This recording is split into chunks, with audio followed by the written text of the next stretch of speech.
where they'd hide. Well, they drug the river, they searched it up and down, couldn't find his body, so they decided that he'd drown. But I knew better, and Wilson bragged around town. So one night I floated down right above Wilson's shack. I hid in the woods till I saw him walk out. The ideas that gave birth to our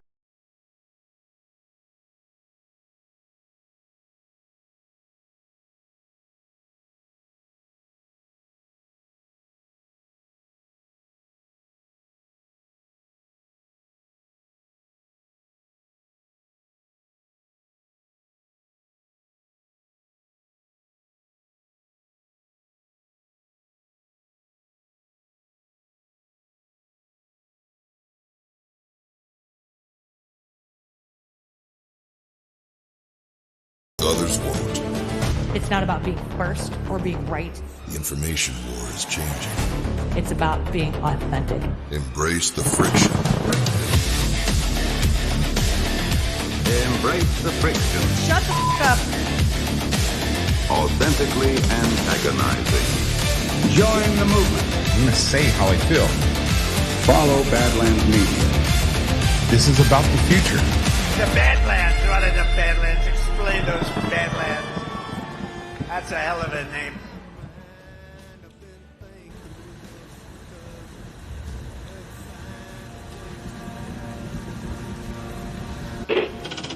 Mr. Vice President, I'm going off script again, I know, but I just want to personally thank you. We've been through some stuff. We've gone through some of the most complex military operations this country's ever conducted, and your steady hand and your leadership during those was a great source of strength for me. Thank you for your leadership. Thank you for your character. Thank you for your selfless service. Thank you for commitment. Thank you for being a mentor to me, Mr. Vice President. It's called the swamp. And you know what happened? And you know what I did? A big favor. I caught the swamp. I caught them all. Let's see what happens. Nobody else could have done that but me. I caught all of this corruption that was going on, and nobody else could have done it. Did I get that one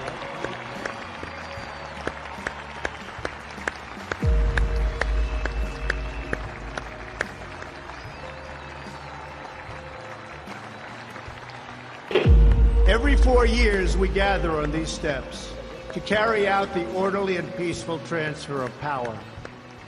Today's ceremony, however, has very special meaning, because today we are not merely transferring power from one administration to another, but we are transferring power from Washington, D.C., and giving it back to you, the people. For too long, a small group in our nation's capital has reaped the rewards of government, while the people have borne the cost. Washington flourished, but the people did not share in its wealth. This American carnage stops right here and stops right now. The forgotten men and women of our country will be forgotten no longer. From this day forward, a new vision will govern our land. From this day forward, it's going to be only America first. This is a president of the United States who is a danger to the Republic. America first.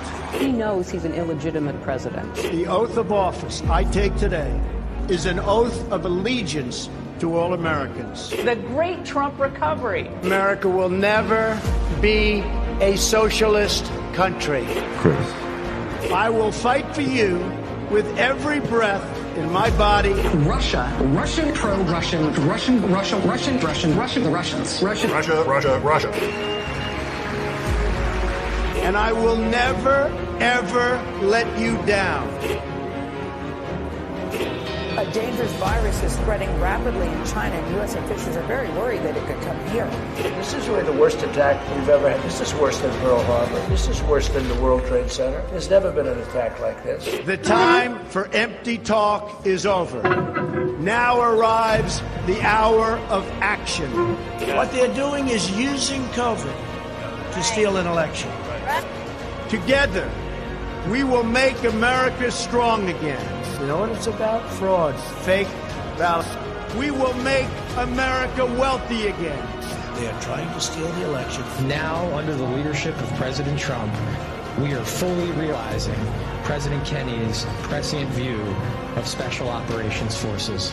We will make America proud again. And watch, please, those mail-in ballots. We will make America safe again. And in millions and millions of ballots. Their vote is under what they thought they needed. They're dumping more ballots in there, okay? And yes, together, we will make America great again.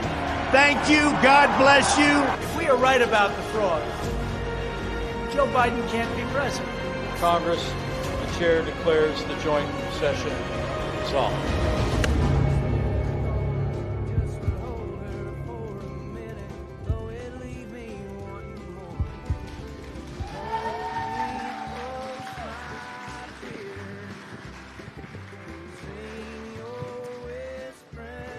Do you guys hear music?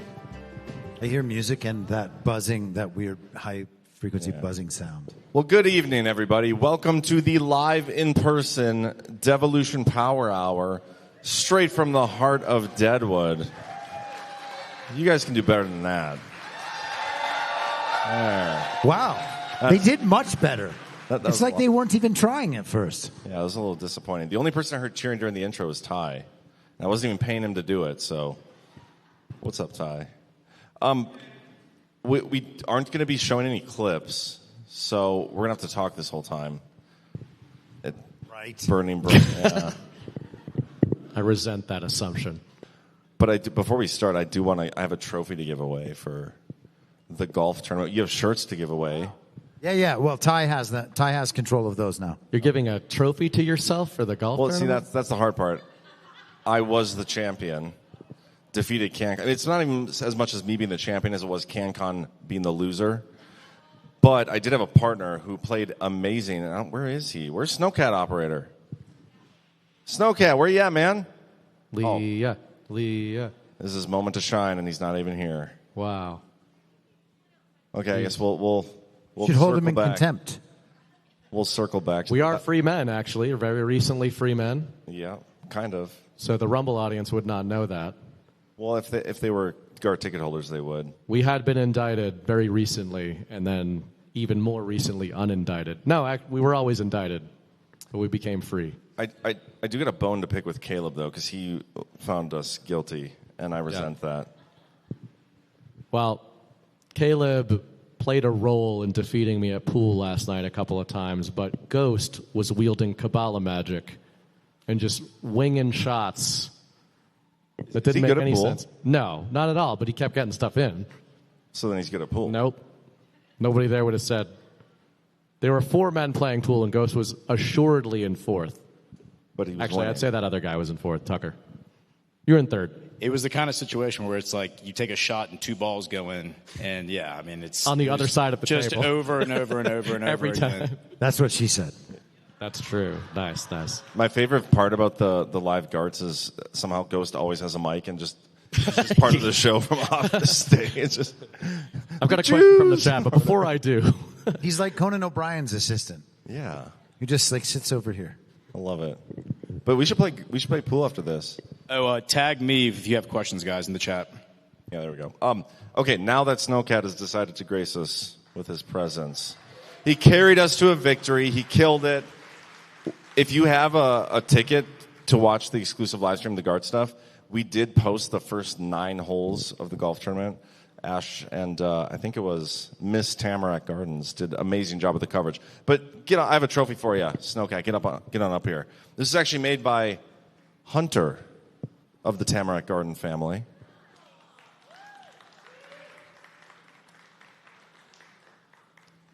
I wanted to do like an acronym. Leah. It says GART, and I think it's like greatest at something. Should have been golf, but get on over here, Snowcat and Leah. This could be Leah's big moment, like America's Funniest Home Videos type stuff. Yeah, awesome. Leah, come over here. Leah has if come only so Snowcat far. wants to. Just 2 years ago at the first Deadwood, I came off this DPH stage holding an inflatable shark that I had been ambushed with, and Leah was extremely upset at me for that entire GART. Because of the shark? Because of the shark. Yeah. But we've come a long way since then. See you later. I understand. I'm usually pretty upset at you when we come off the GART stage as well. That's most true. days. So, yeah, but what do you guys want to talk about? We could talk about the fake, real war. It's back on. Continuing. It's back on the table. We bombed Iran again today. We could get into that.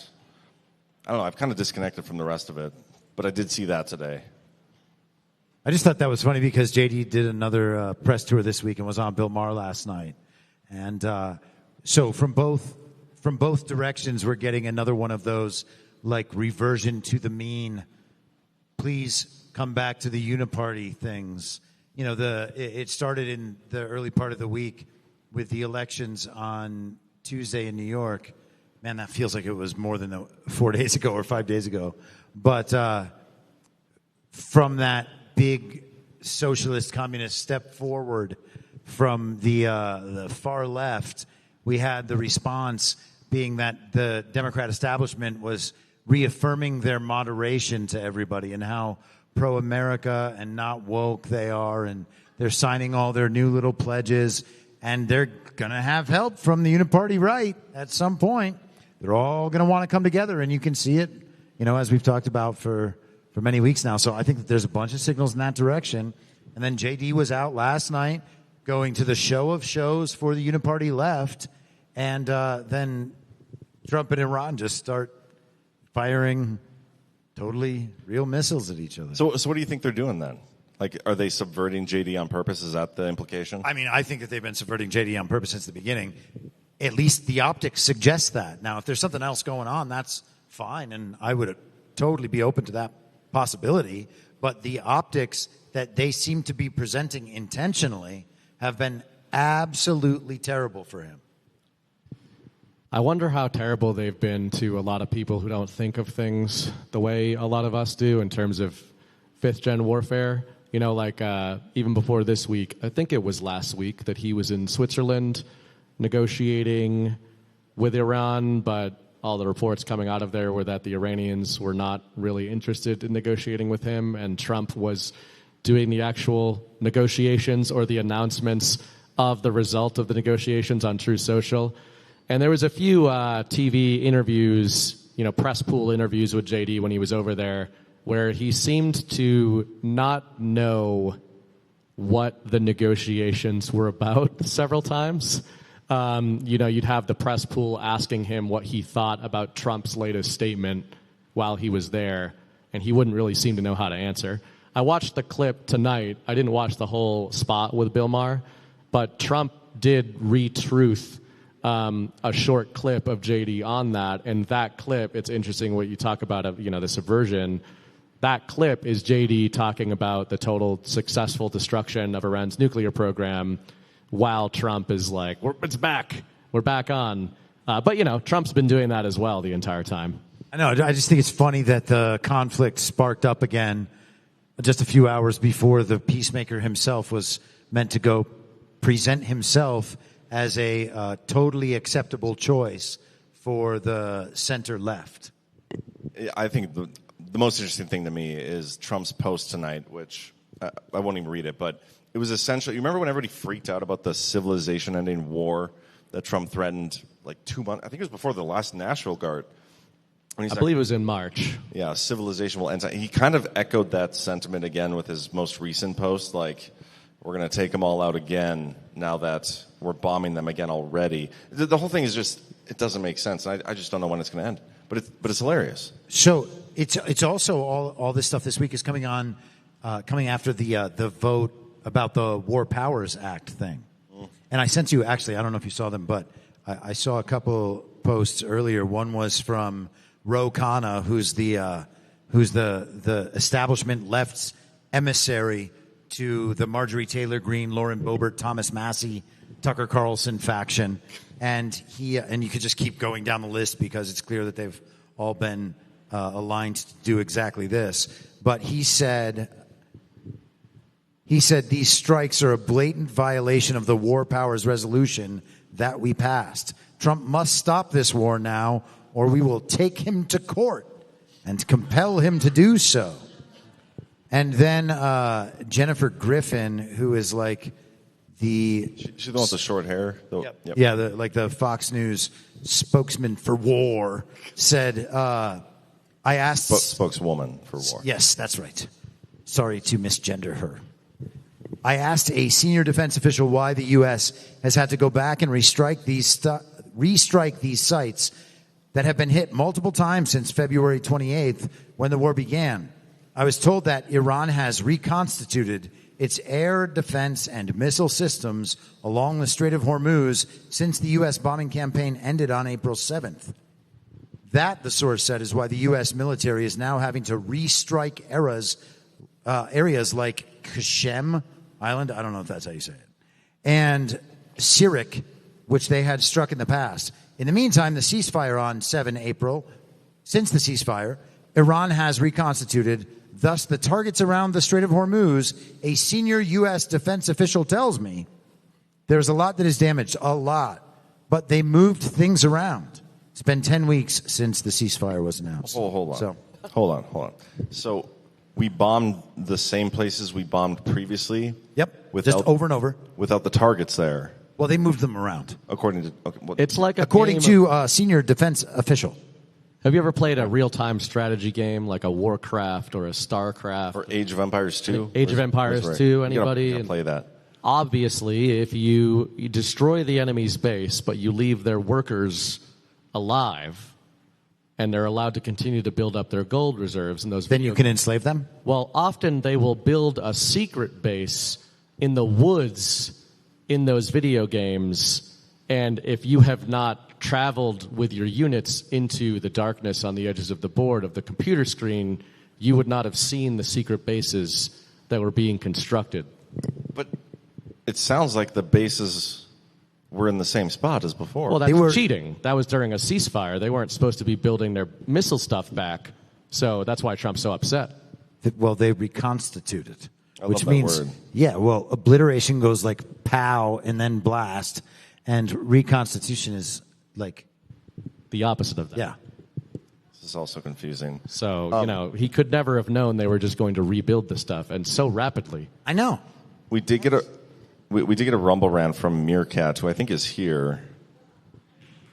Yeah, what's up, Meerkat? Says, oh yeah, he says he's here. I so wish I could be there in person. Oh wait, I am. Nice. And then also, Hairball Wizard gifted 5 subscriptions. Thank you so much. We'll get to our sponsor in a little bit.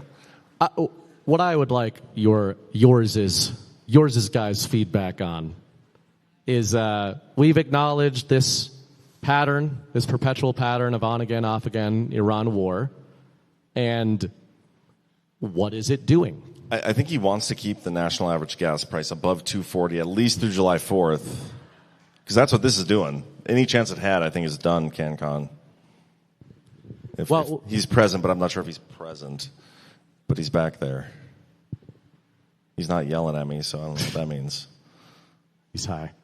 That's how it by not present. He's completely gone. He could be asleep the way they always say Trump is asleep. He just closes his eyes for a moment while someone else is talking, and that means that he has dementia. No, but I don't know what the real implications are of this. You know, what General Quast said earlier about the urgency to get some of this stuff done, especially like the gas prices, the economic stuff, down to whatever appropriate level by August, ahead of the midterms. I mean, every time we get this situation playing out again, it further delays that. Not that I'm as necessarily concerned. We're hoping for a cancellation of those midterms, but if we continue to operate as if they're going to take place and whatnot, I mean, that is a real concern. We had a conversation just a few hours ago about this, which I think there's many things that are probably being done here, the perpetuation. One of them, though, that's kind of interesting is that, as you just pointed out, every time the war narratively is back on, energy prices spike. What is this? What's up, bro? Just read that top price right there for me, please. Wow. Top 10 gas station and cheap fuel prices in Texas. The machine says, this is Gas Buddy, I suppose. Not the lowest one is in Cypress, Texas, at a place called Swift, and the price is $2.49. Now, that is only the machine, for the record. Who knows how these things are reported? But that the lowest gas price in America. In the world. Yeah. In the world. Probably have to be a triple gold member. But that actually, we mentioned this point earlier. Trump has been doing this back and forth. The energy prices go up on the bad news. They go down on the good news, although they don't go down very sharply on the good news, but they do go up very sharply on the bad news, right? And the stock market does basically the same sorts of... Yeah. The futures market in all forms. But right now, it's the futures energy market that's on blast. 2-3 days ago, Donald Trump put out one of my favorite truths in a long time, targeting U.S. oil companies, and said the fuel prices, based on actual supply and logistics, should be half of what they are right now, accepting ACC, the situation in Iran. And what I wonder... One of the second-order effects of Trump escalating again tonight is that he's done that for the last 3 months. Every time he does, the fuel prices go up. But he just basically put the oil companies on notice by the DOJ just a few days ago that they better not do that. Now, what if they do spike prices on the back of Trump's truth post tonight? Then if he follows through, then they've got themselves in a little bit of a pickle. But I think they have themselves in a bigger pickle if they do not spike the fuel prices, because then what happens to the narrative that the rise in energy prices in the U.S. was a result of escalation with Iran? If magically the president says stop doing that, and all of a sudden the oil companies can stay in business and retain profits while not raising their prices... like maybe he's positioning some of these parties and seeing, what are you going to do now that the fake war is back on again? Yeah, I think it's also interesting with the War Powers resolution, because I think he wants that fight too. So it's incredible. I mean, the level on which we talk about this stuff, for a lot of people who are just into the mainstream news stuff, they probably think that this is a level of granularity and us taking too much from small signals. And I believe that over time we have proven that that's not true, but there are multiple birds being hit with this same stone right now, and at least you can see that so even if we're wrong and we are overemphasizing this signal, these are still a number of positive takeaways that you can take from this event. And because the important thing is how people interpret these things, we really can drive the meaning of some of this stuff. And, you guys talked about the discombobulator this morning, and I think the question was like, what is this stuff happening for? We talked a little bit about the concern about postmodernism in the kenosis panel earlier. And one of the concerns is about the collapse of meaning if you are to question these things at the level, for instance, which I question them. And the meaning of a lot of the symbols actually does collapse, and the meaning of a lot of the inculcated knowledge that we've come to accept on authority, that does collapse. But I would just ask people to consider whether the meanings that I'm referring to, that we have adopted by and large, and many of us have, including myself, of course, are themselves the distortions and inversions of the truth that we really, of what we really know to be true. And if that's the case, is the collapse of that meaning bad just because it is temporarily destabilizing? And I would suggest that the answer to that is an emphatic no, and that the meaning of these things needs to collapse because this is how we are controlled. And so I don't care how many times that goes back and forth. The Ukraine war is still going. Does anyone know it? it goes back and forth for as long as it has to until the meaning collapses. And if that's not the intent, it is still just an overwhelming effect that all of America is experiencing right now. Yeah, well, I want to take it back to what you said about the War Powers Act. Are there any conservatives or Republicans that are along that fight with Ro Khanna? Like, is Massey involved in that too? I thought a few of them jumped in the other day, and I don't want to speak for any individuals because I have not really looked at that. And yeah, well, it was super weird. My girlfriend went back to the hotel after, I think it was over lunch or something yesterday, and on the TV was the Freedom Caucus. Like, they were going down the line. Each member of the Freedom Caucus was sitting there, and they were like bitching about the Senate for leaving. Like, that was the whole. It was like this whole weird op where the Republicans in the House are now framing the Republicans in the Senate the enemy. So I was curious if anybody from the Republican side was coming out in line with the Democrats in favor of the War Powers Act bullshit or whatever. But that's another weird op that's going on, and I think Trump's behind that, especially because it's the Freedom Caucus. But I almost hate it because Chip Roy is like the face of it. He's the one who wrote the SAVE Act, and I hate that guy too. So I don't know, but there's some weird op going on with Congress right now. But as you've said before so many times, this term, Trump is like pushing the boundaries of the constitutional limits, right? And every one of these fights that he goes into, he's trying to, reach that outer limit to see where the constitutional limit is. So I don't know. Thought it was interesting though. Hey, one comment on the bombings, tonight. And again, this is just the fact that most people in America don't understand the details. But having been a fighter pilot, for the last 33 years and involved in every combat operation since 1989, I will tell you that the precision of our bombing capability is such that President Trump could ask them to go bomb, and they're hitting the same spots, but they're not doing any damage. Nobody is hurt, or they could be hurt. The granularity of being able to modulate this such that it becomes a geopolitical incentive to reveal the idiocy of oil prices related to this could be one of the methods here to, again, make sure the timing is right for the politics of America. We don't know, but I will tell you this, that the bombs could be very small and hitting places that do no damage. They could be very big and do tremendous damage. It is a choice, and every mission is designed for what outcome do we want. And the outcome can be that a bomb drops and it does zero damage, except for some rocks around the area. But the American public knows no difference. To them, every bombing raid is a devastating event, but it doesn't have to be. So just something to consider where the mask of cause and effect, geopolitical reaction, and a lack of reaction can sometimes be a tool for the president to use to reveal some of the dysfunction in our geopolitical, energy, and money systems.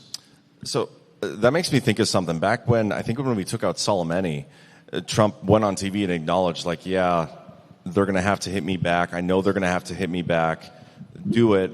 Nobody got hurt. But it was like this weird back and forth where our people were giving them advanced warning of our bombings, and they were giving us advanced warning of their bombings, and there was no real effect other than the fact that we could say the bombings were taking place. But then the establishment media, and I feel like defense industry people and neocons were behind this as well. They reported, I believe it was the same attack, that 18 soldiers at the 17 base, soldiers. Oh yeah, sorry, forgot to decode it. Yeah. Had headaches. And I'm not saying that's not a real thing. Maybe it is a real thing. I know it's a real thing in real life. I'm not convinced it was real in that scenario. But they tried to make it look like Trump actually put all these Americans at risk with his behavior so that he couldn't claim that as a win, or couldn't even say what you just said and have it be accepted by the people. Yeah, but I'm wondering, General, maybe you want to come back up, but do you think it's possible that, I wonder how many bombings take place in wars where it's just about being able to say that we bombed? Because I'm pretty sure this was a retaliatory attack, right? Because they bombed us first? Ghost would know? Yeah, if I could provide a little bit of color commentary here. First of all, a clip came out the other day of President Trump saying the Ayatollah and the IRGC wanted him to kill Soleimani and were very happy that he killed Soleimani. That was like so they bombed us back anyway. 2 or 3 days ago. Interesting. The timeline of events here is that President Trump signed a peace deal. Marco Rubio, within the past week, jumped on a plane, flew to the UAE, met with the UAE, Kuwait, and Bahrain. And the purpose of this meeting, according to Fox News, was to clean up the mess that was the Trump peace deal.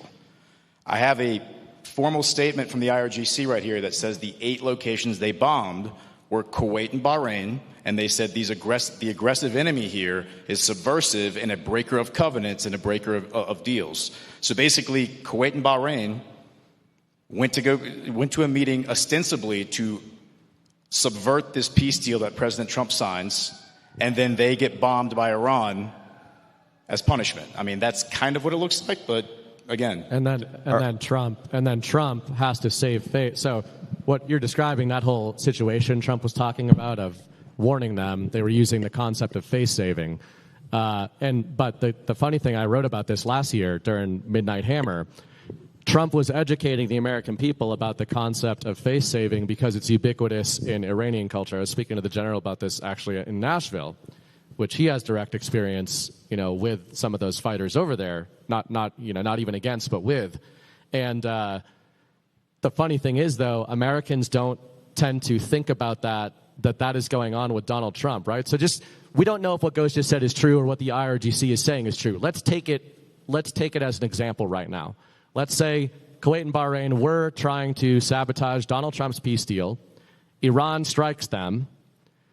Donald Trump, the Western world is looking at him to respond to Iran doing that. And if he doesn't respond, he looks weak. So that is Donald Trump's saving face. And to the general's point, he could be actually dropping bombs, exactly what he said the Iranians were doing. But Americans don't think of American presidents as needing to save face. And yet that's exactly what is going on, I think, in this back and forth. Yeah.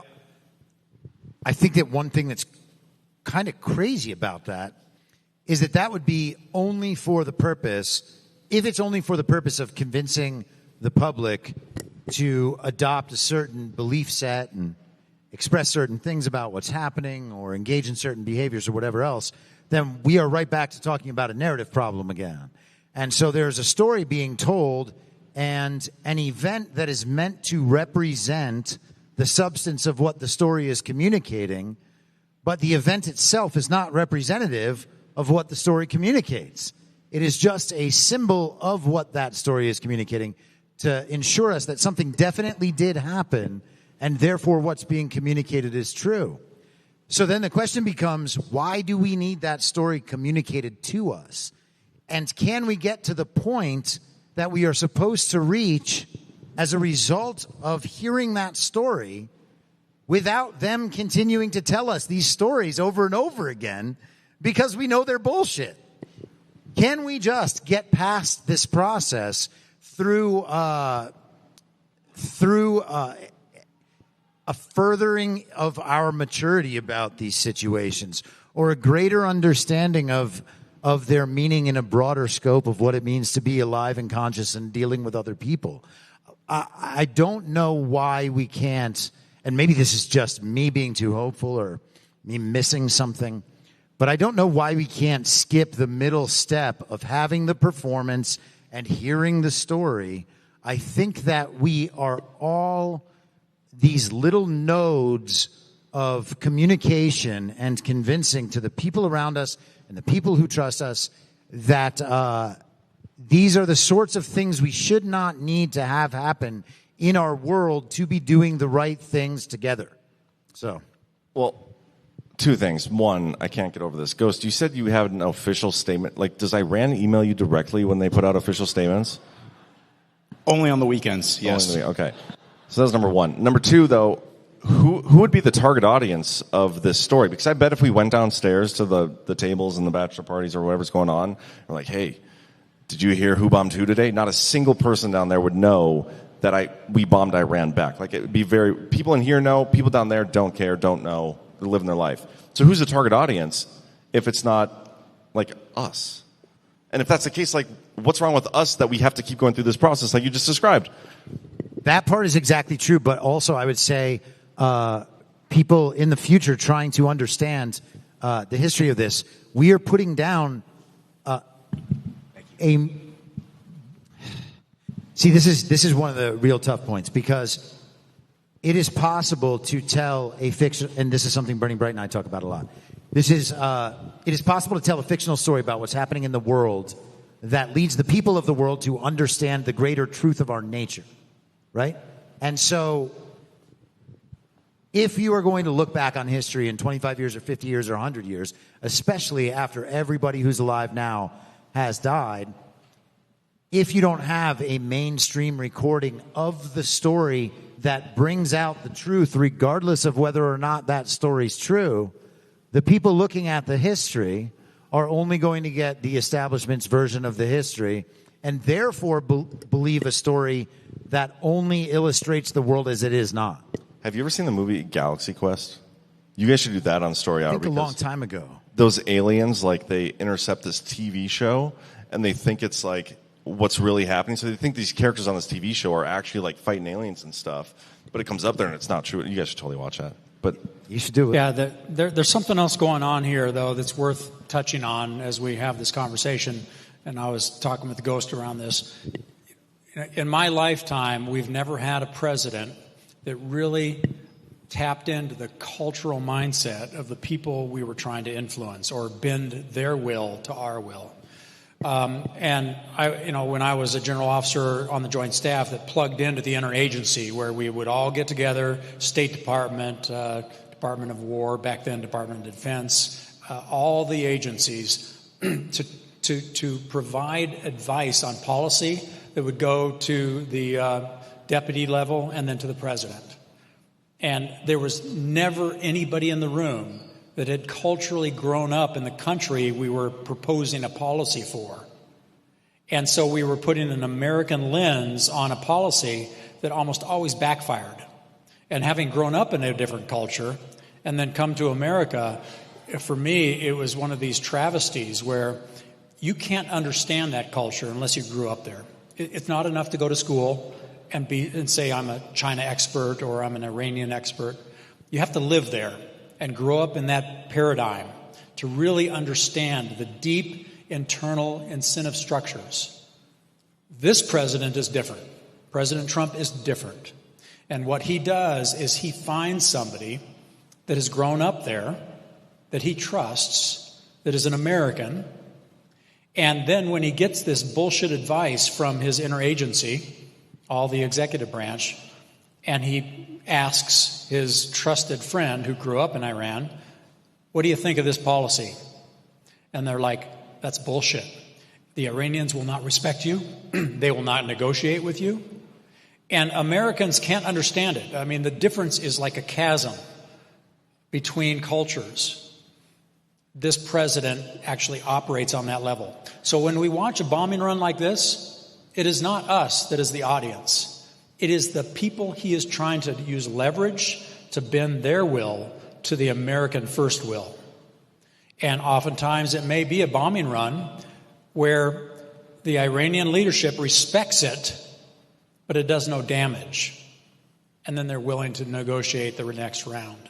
So a lot of this is masked. You can't, but that's the one thing that I see that's different from the last 35 years, at least my experience in national security arena, is that this is the first president that actually taps into people that really know what the hell's going on in the culture of the country he is trying to bend to our will.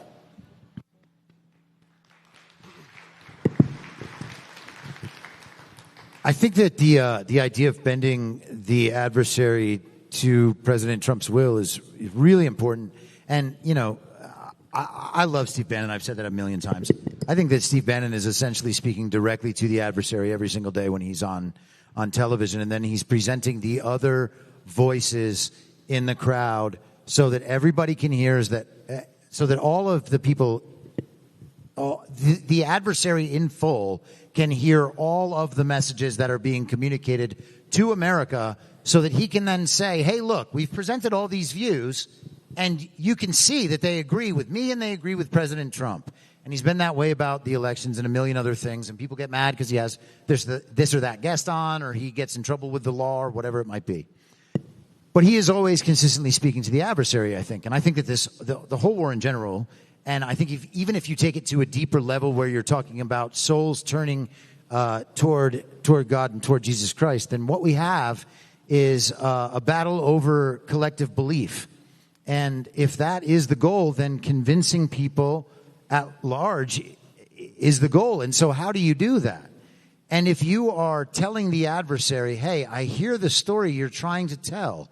I know the story that you're trying to tell, and what the intent of that story is and how it is meant to damage President Trump and the project and the people President Trump is ultimately serving, which are the American people. He can do certain things that no prior president would have done within the narrative space against the adversary. They can put his vice president on mainstream television to make the moderate case to the American public, and President Trump is willing in the midst of that to say, you know what, I'm happy if he takes all the heat for this, and here we have this little breakup of the ceasefire. Do you want to go to war again? Here, we are going to war again. Look at that, we're at war. Did you want to go through the war cycle with me one more time? Well, here we are doing it. And so I've kind of pursued that point of view throughout this entire Iran experience, and I fail to see where that doesn't still consistently align with the scenario as it rolls out and emerges. So, and I think it makes sense in light of what the general just said.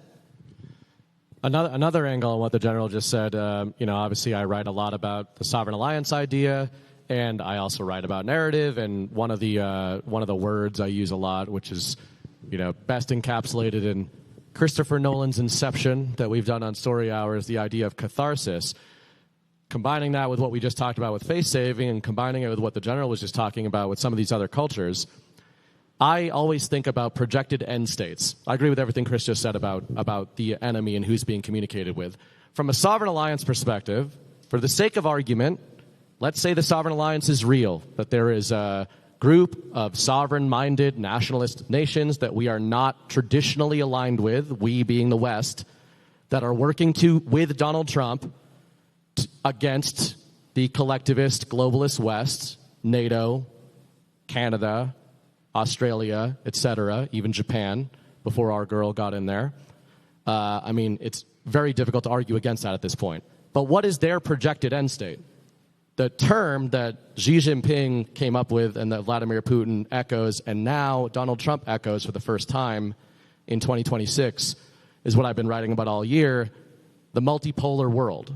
That is the projected end state, right? Okay, cool, there's a sovereign alliance. What are they doing? What do they want? It's not just to defeat the invisible enemy. There's got to be a world that continues on after the invisible enemy is defeated, right? After globalism is defeated, how do you keep the world stable? You need a multipolar world. What the general said about Iran in one example makes me think of this. Is Iran going to be a part of that multipolar world? Yes. We are not going to wipe the Islamic Republic off the face of the earth. That would be genocide. We would be the bad guys. Donald Trump has been saying this for months. It's not going to happen. It is not going to be the end state. So what's the other possibility? If these countries are meant to have regions of responsibility, which they're now using that direct terminology that we have been using for 5 years, then the world needs to respect not just Donald Trump, but Iran. And some people would get confused by that, but that is happening in real time. For example, Europe, the people of Europe, the governments of Europe, have basically been put through a humiliation ritual, I would say, not just from Donald Trump, but from Vladimir Putin and now the Iranian regime. Because as much as our gas prices have gone up, what this whole saga has proven, the Iran war saga, that Donald Trump has been amplifying, is that NATO is a paper tiger. He's been using that terminology, right? Who showed that NATO is a paper tiger? Iran. So I think that's part of what's going on here, is there's like a rebranding going on. People don't need to like Iran or like the Iranian regime. They don't need to like Vladimir Putin like I do and the Russian Federation. But they need to understand that they're here now, and they've got their region, and that's the way things are going to be now. It's a new power paradigm, and I think that's what a lot of these stories are translating to your earlier point. How about the story from last night? I don't know how many people saw it today, but what happened to the Iranian World Cup team? Did anybody see that today? Did they lose, by the way? They lost in like the last minute, just like the U.S. team did against Turkey the other day.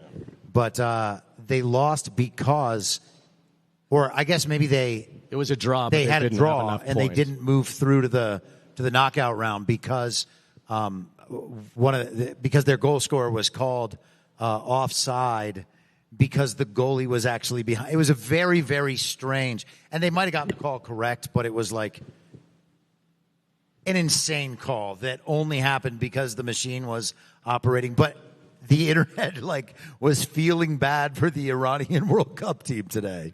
Well, aren't they challenging something because they had to leave the country every game they played or whatever? Well, yeah, there was that too, that every time they played a game, they had to go back and train in Tijuana and deal with immigration each time. It was a whole mess. But they had 3 goals in 3 games called back against them because of various... 3 goals in 3 games? One goal each game, yes. Wow. That's got to be a record. Well, soccer's gay. But there's a non-gay sport that's kind of interesting coming up in July, I believe, if it's still going on. Speaking of rebranding and reconciliation, rehabilitation, this is already happening with Venezuela and Donald Trump. Speaking of unfair, globalist sports leagues, the Russian Federation has not been invited to any world hockey tournaments or international tournaments, including the Olympics, since the war in Ukraine. Russia is widely regarded as either number 2 or number 3 any given year in the world, right? So you're just... But why is Iran then? What? Why does Iran get to go but not Russia? Well, they're not playing hockey. Well, but soccer. Yeah, I don't know. Iranian hockey doesn't even make sense, bro. But Sand hockey. The reason I bring up that with Russia is it's obviously this petty, pedantic thing, and these are globalist sports organizations, the international tournaments, right? They're these international committees, globalist committees that are putting these things together. So in July, Vladimir Putin and Donald Trump have been stumping for a U.S. versus Russia hockey game, a nation-on-nation hockey game, which I predicted 1 year ago that they would do that. Just a single... Mano a mano, you predicted that? I said during the Winter Olympics that Donald Trump and Vladimir Putin should have a U.S.-Russia tournament, and it wouldn't be a tournament, because Russia was not in the Olympics. But John better pull that clip. I got to find it. Yeah, go find it. But either way... That'd be a monumental boob. I said that. The funny thing about that, though, is let's take just the normie lens, even normie MAGA lens of what's going on with Trump and Russia's bad, and we're getting the media spinning up all these new narratives about how Trump is going to go even harder in favor of Ukraine to defeat the Russian Federation, while he's planning a best on best Russia versus U.S. hockey tournament, and both countries are saying that this is specifically for reconciliation and statesmanship. Essentially. That's so badass. If that happens, and I don't know if it's set in stone, I think it is, that this is supposed to happen in July. And if that does, you got to start wondering, these international tournaments, Donald Trump is humiliating all these European countries while he's trying to put sports games together with Vlad. He should host it at the University of North Dakota because that's basically Canada. So it's neutral territory. It does say... And it would be a Badlands boop. That would be a big Badlands, but it's supposed to be in Moscow. It says Russian and American ice hockey players will face off in Moscow on July 1st as part of a series of matches discussed by the leaders of the 2 countries. And that's the day he's speaking in the Badlands. That's true. And look at that during the 250. And, I think it's June, it might be May, somebody might know the exact date, I forget. But remember, 2025 is the first year that Donald Trump has recognized Russian Victory Day. Remember, he came out with his statement and he recognized Russia's Victory Day.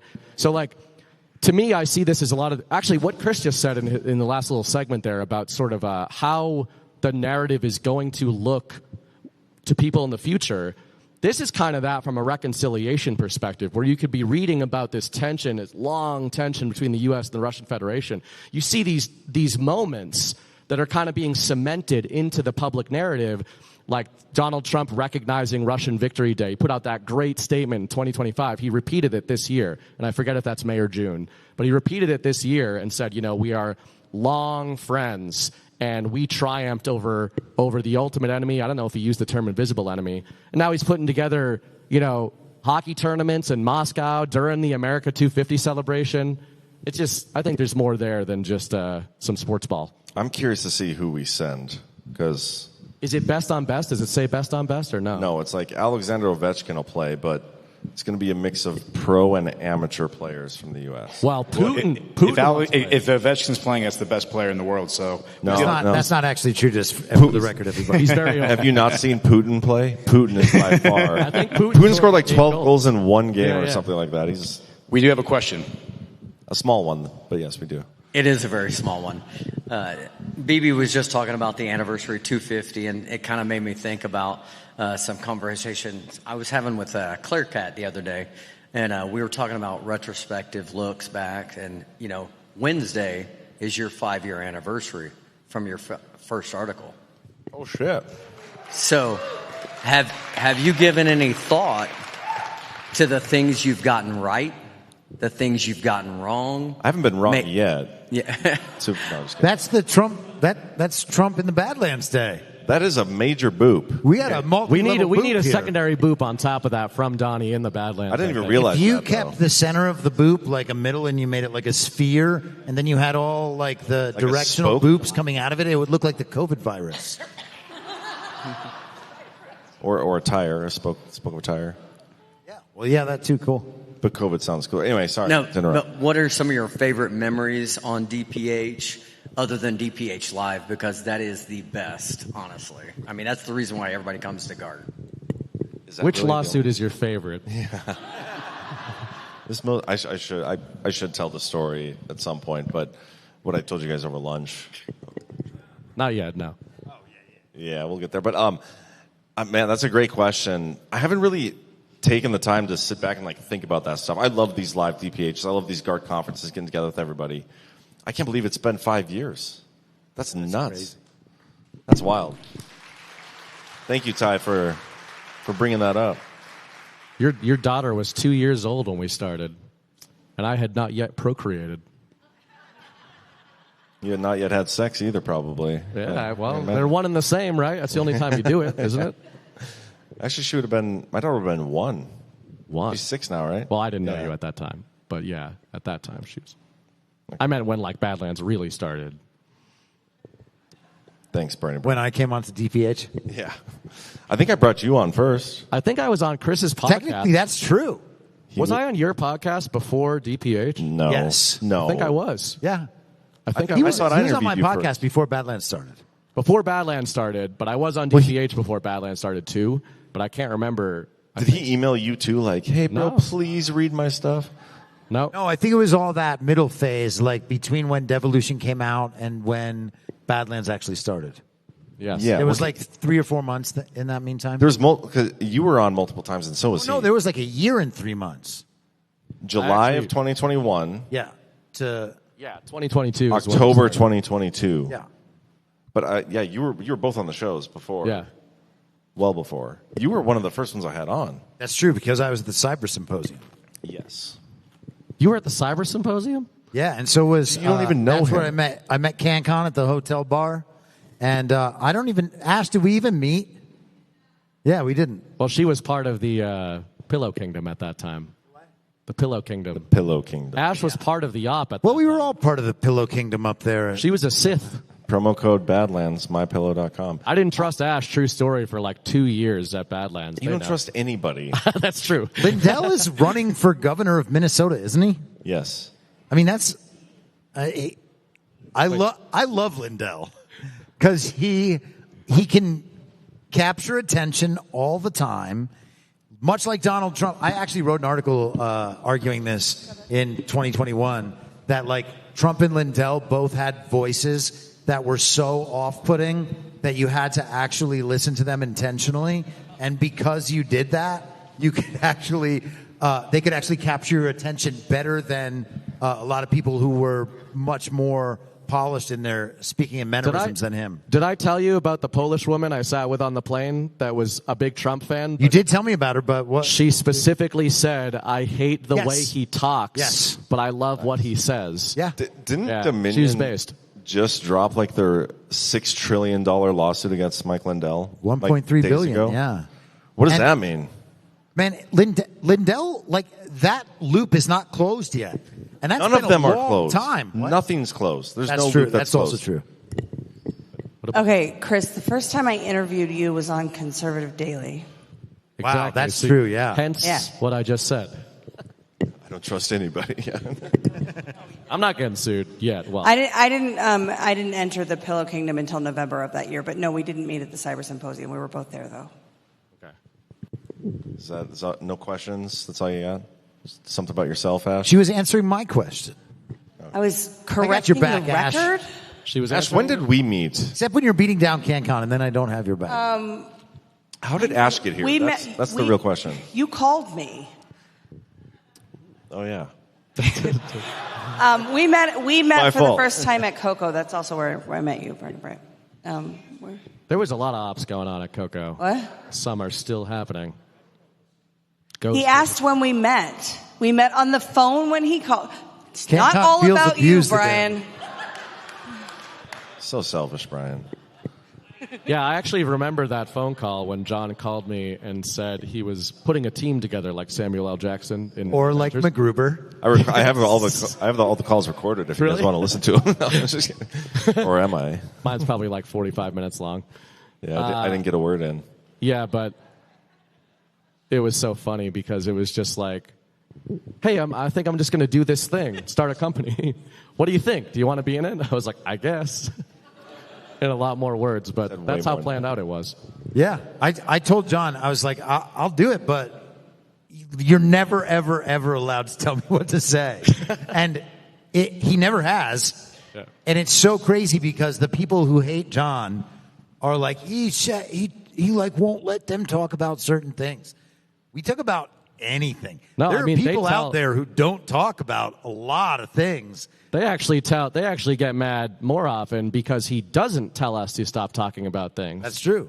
That is true. I've got a lot of many of the departures from Badlands have been a direct result of people wanting Chris and more recently others, including myself rarely, to stop talking about certain things, and John has emphatically refused to enforce that.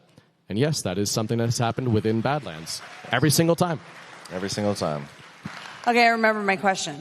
John, in 5 years, Oh, God, I hate these questions. from a content standpoint, greatest triumph, and if you could go back and rewrite any of it, which part would you go back and amend?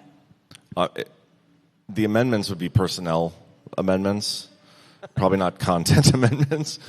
Man, the best content we did. I loved our most recent election day coverage with the America Fuck Yeah and all that. Like that was so much awesome. fun. Just a full day of making fun of the election.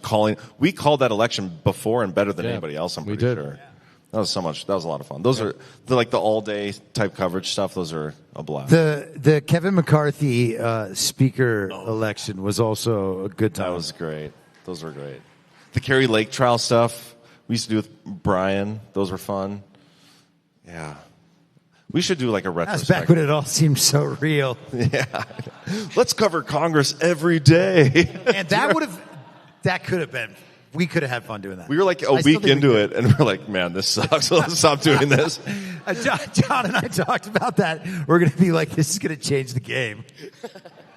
Changed nothing except our We opinion. were like, wait a second. They were only doing the exciting thing for like 4 days, and now nothing they're doing even matters at all. Remember when we thought No the drama algorithms? here. Remember when we thought the algorithms were going to stop suppressing us? Oh yeah, that was great. We're just once Trump gets back in Trump's there. back, where the algorithms are going to be our friends now. Wait, not like that. The algorithms only like alpha these days. Adriana just reminded me that we're on the record in Trump's 14th Amendment trial because we were forced to stop streaming. That's a great moment too. Do you remember that? When we were live, I was actually at Mar-a-Lago at the time, and Ash calls me and she's like, "Yeah, so we're covering the trial in Colorado, and they just like read our names on air, like in the middle of the courtroom, and told us to stop streaming or something. I don't know what to do." I was just like, "Yeah, stop." Yeah, we stopped. I wish that had happened after I'd been through the trial, because I would not have stopped. Oh yeah, no. Hey, if we could kind of switch gears for a moment, I would love to hear you guys pontificate on this and answer it honestly if you can. If you could get all of your wish list of all the things that you would like to see happen in the remaining 2.5 years of the Trump administration, if all the things that like you would like to see happen, what would that look like for each one of you? How many? How long is it? Like one thing or 5 things? No, like just the series of, as quick and concise as possible, like how you see things playing out if they were to be ideal for you. And also, what's your favorite sponsor?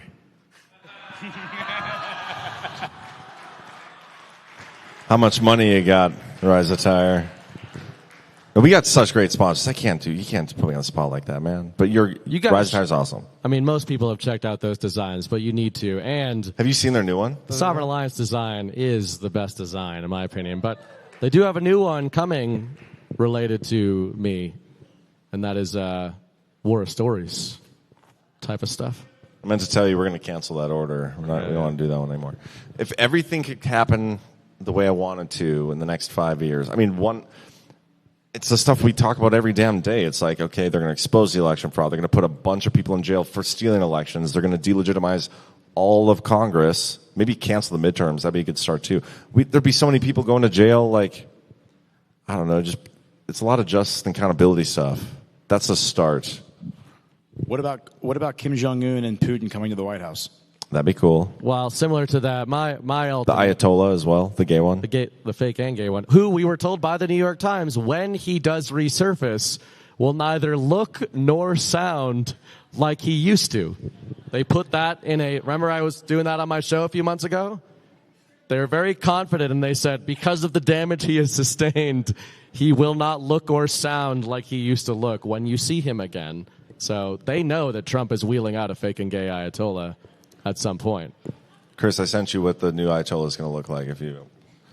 But, it's in your Telegram. To Ghost's point, what I would want to see selfishly in the first entry or one of the entries of Righteous Russia, I said when Donald Trump is codified on the world stage as the peacemaker, he will do so with Vladimir Putin and Xi Jinping. And I mean that literally on stage. Trump understands the importance of imagery and moments, speaking of Kim Jong-un. And I think that moment of those three is coming at some point in some sort of ceremony, in some sort of political situation. Different kind of sword dance. That would be cool to see because I think it would be very, very encouraging. Yeah, I don't know how to answer that. I guess it's like the genie where you have 3 wishes and you ask for more wishes.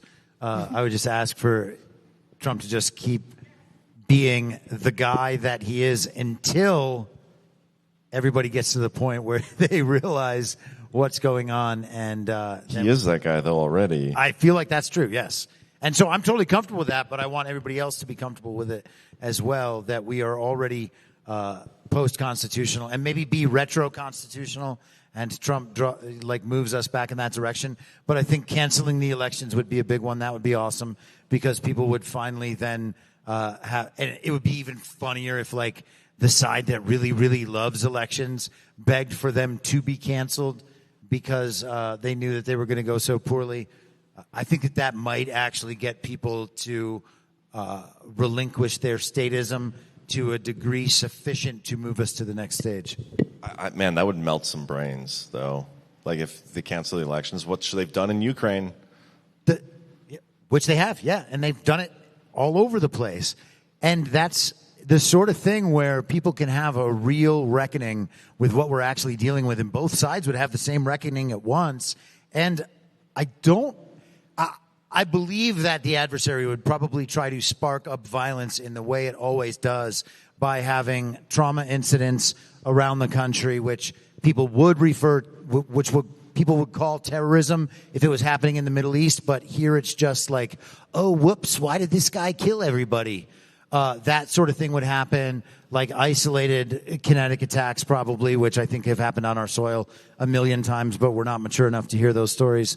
I think those sorts of things would happen to destabilize the country, but it wouldn't be the sort of thing that would initiate like person-on-person violence in our neighborhoods. And I think that might be the best case scenario for like an ultimately destabilizing moment. Are you against the idea of like the purge? Well, yeah, who would carry out the purge? It's just a question. That sounds really bad. Unless it, that sounds really bad. Talk about that in the after show. Yeah, I mean, it's worth discussing. We should do it on Badlands Story Hour. You should do Galaxy Quest on Badlands Story Hour. Should do Galaxy Quest too. I have a list of like 50 movies here, and he probably has his own list of 50 movies. We could keep that. We're doing the Lord of the Rings 50 this Shades year. of Grey. We're doing the Lord of the Rings this year. It's going to be, now that we're not limited on the back end. Yeah. But by the way, for everybody here and for everybody on the DPH audience, so Badlands Story Hour is going to be tomorrow night in place of the narrative, and then our next movie is going to be Independence Day, because of course it's that week. So which we will be back on Thursday. We did have a rant, and I'll come back to the rants and stuff in a little bit. But one about Galaxy Quest. From the Final Demand says, John, in Galaxy Quest, they didn't watch a TV show. They reviewed in great detail historical documents, facts, and shaped their Star Trek-esque civilization around them, and then they're on the verge of extinction. Like the whole. Wow, so they were document guys? Kind of, but the documents was like a fake TV show. That's what's so funny about it. It's like that's what documents are like, yeah. Yeah. Shut up. Speaking of the anniversary of Devolution, John, are you like more or less of a documents guy than you used to be? I know there's not a lot of documents going on lately, and you got like a little hit recently, but like honestly, if there was as many documents going on as there were in 2021, would you be as into them? I'm very much the same level of documents guy. I'm just getting way less documents. But you think a lot more stuff is fake than it used to be. But not the documents. Then the documents themselves aren't fake, but what they are describing. It depends on I have to see the documents first. Like most of the documents we just got from Tulsi were real, but it was 5-year-old documents. Like they were documents I already knew stuff about. I want new documents. I want new stuff. Even Trump's executive orders. I was so excited going into this administration, the second one, because we had 100 executive orders in the first 2 days. That's like my wet dream of as a document guy. And then it's been 4 executive orders since. It's been that's exaggeration, but it's been real slow and not many exciting ones. The only guy in the country who's like, please, please more documents. Does that come in PDF? No, Trump, your show is too exciting. Make it incredibly boring. Yes. Hey, people like it.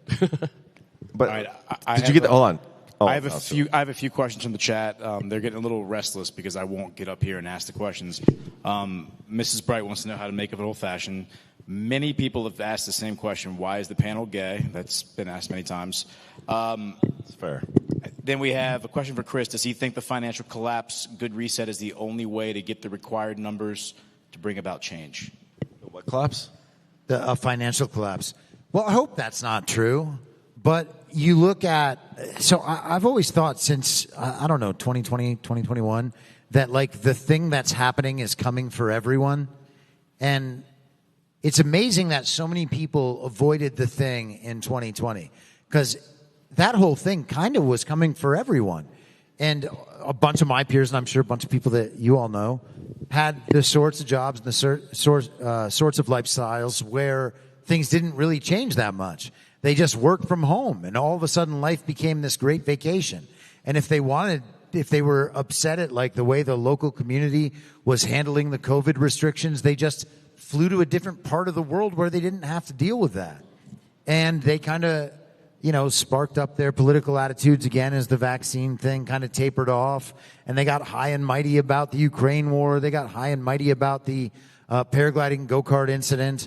and then they all got back in the election cycle of 2024, and they've just kind of kept skating along, and it's never come for them. So the financial thing, I think a lot of us, and I can't speak for everybody here, of course, because some people were much better fortified than I was, and that many of us were, but that hasn't come for a lot of people. And I don't know. I think everybody has to go through some level of it just to understand how to move on to the next stage. So maybe that's the way. I don't think it has to happen like in a story sense or in a collective understanding sense. And I kind of hope it doesn't. And maybe it's just tapering off, and they're trying to make that as more like a speed bump instead of crashing into a wall.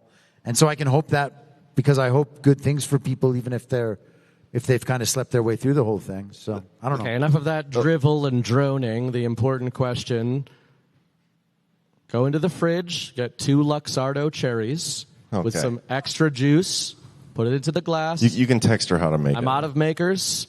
You put 4 dashes of Angostura bitters, 2 dashes of India orange bitters. The thing that sucks about the live and then 2 ounces DPH is of whiskey. I can't actually directly That's how mute you do him like I would at home right now. Swirl counterclockwise. But the thing about the financial collapse. But wait a second. Isn't CanCon running for drinks right now? Oh, somebody doing a drink run? Bright was just making his order. No. Mrs. Bright asked me how to make an old-fashioned. Is somebody doing a drink run, though? Oh. CanCon.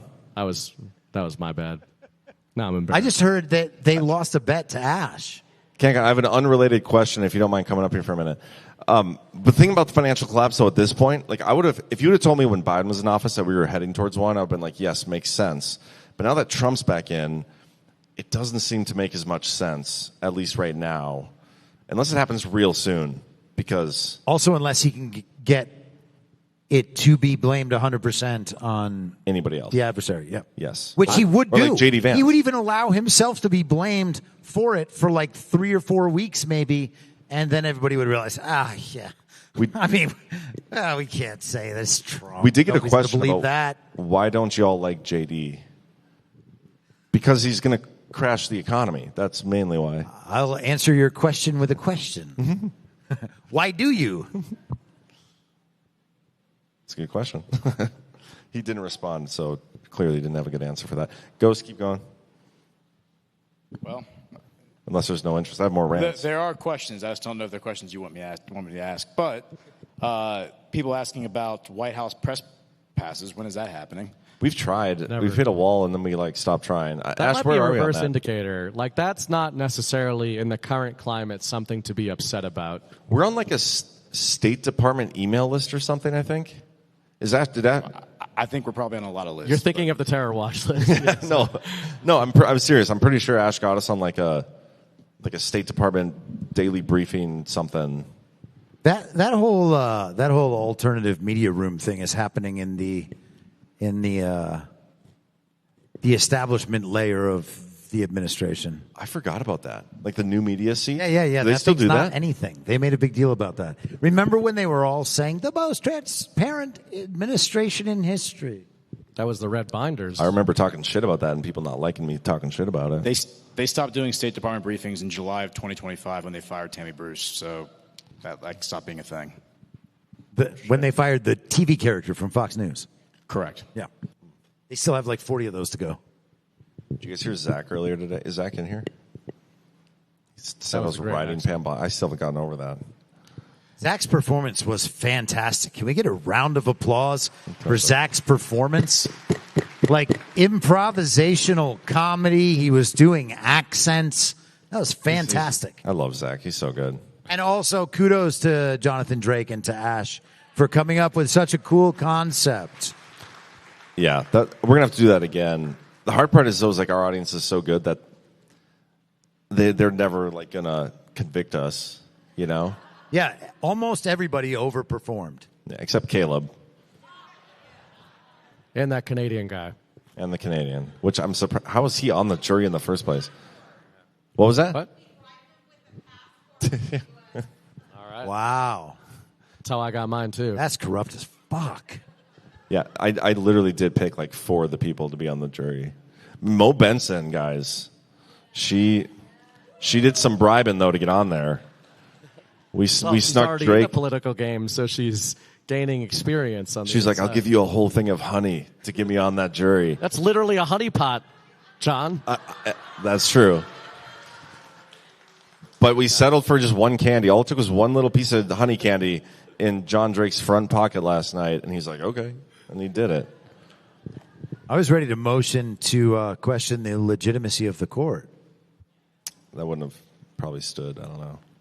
I was also ready to admit my guilt like Jack Nicholson in A Few Good Men. See, the real test was I showed up late on purpose because I was like, oh, if this is a real court, that right there would end with, like, I'd be in jail already for that. And when that didn't happen, I knew it was a kangaroo court. That was the moment I knew. I'm not sure how the law works, but I don't think that you're supposed to immediately be put in jail for being late to court. Can't they, like, they can hold you in contempt or something, right? Yes. They can put you in jail for that? I haven't had my trial yet, so, who knows. Oh, man, there's no more questions. That means we're going to have to figure out what to talk about. Well, we got some rants. I'm just kidding. We have things. A couple of them are from Keith O'Higgins, so I don't know if that's a good sign or a bad sign. Keith O'Higgins says, Reconstitution allows Iran to rebuild and build a new ballroom for safety. Yeah, there you go. Maybe their nuclear dust is buried in their ballroom. Do you think we're actually going to go get the nuclear dust now? Trump kind of laid the groundwork to not do that. He's baiting the narrative to see if it forces him to declare that we are going to go get the nuclear dust. I'm sure the Hollywood spec scripts are already written by AI. Well, because, by the way, that guy, that definitely real and not fake fighter pilot guy situation that we were joking about, I think on Story Hour, about the movie script. Maybe it was DPH. Yeah, that was DPH. Now there is a movie script, and that movie is in production now by Michael Bay, I believe. Yeah, where they found him with the heartbeat monitor.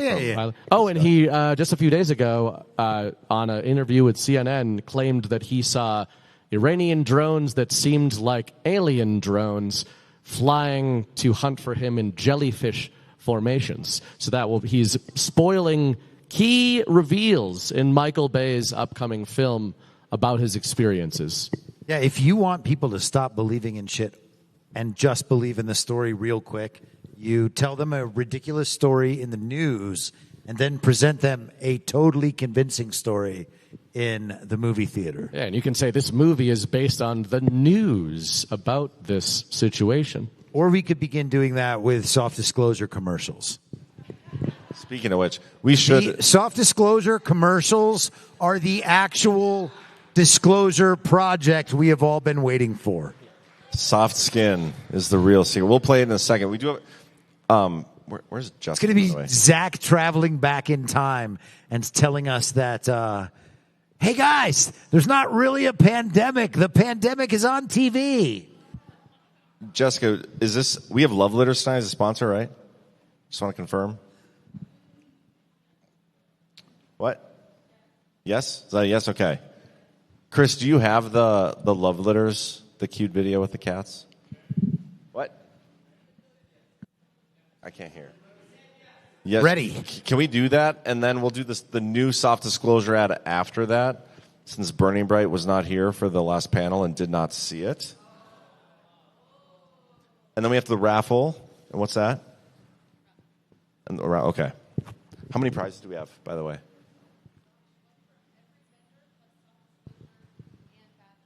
Okay, just need a number.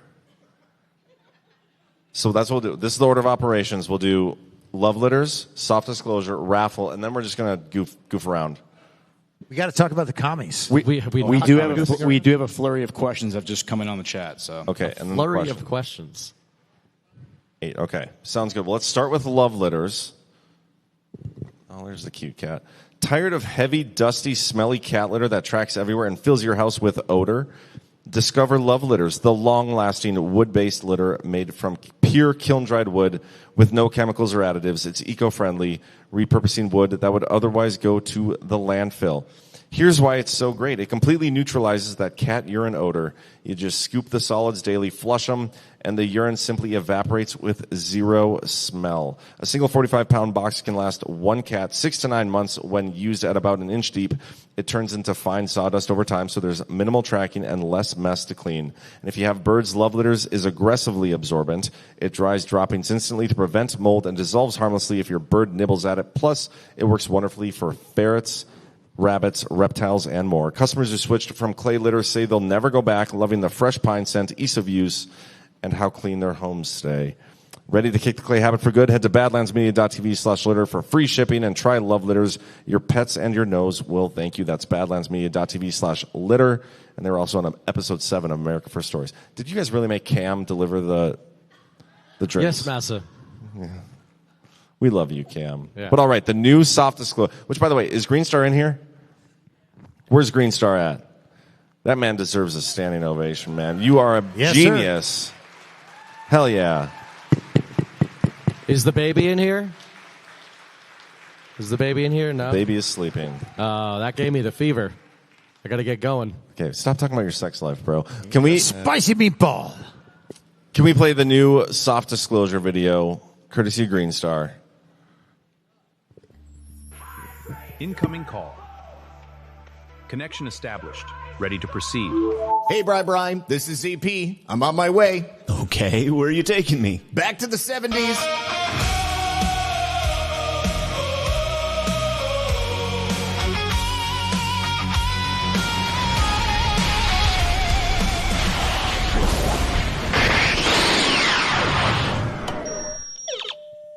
This isn't the 70s. Muffin, stop it. Is that a British soldier?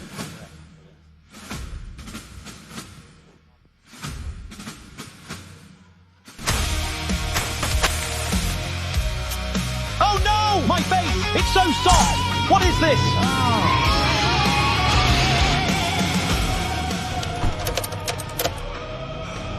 While we're here, we might as well have some fun.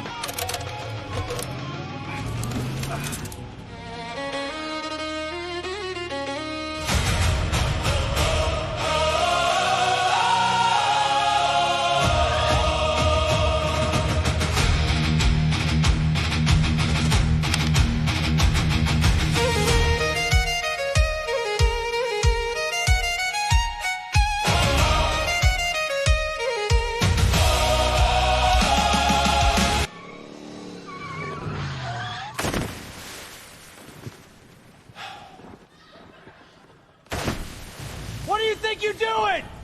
Hey!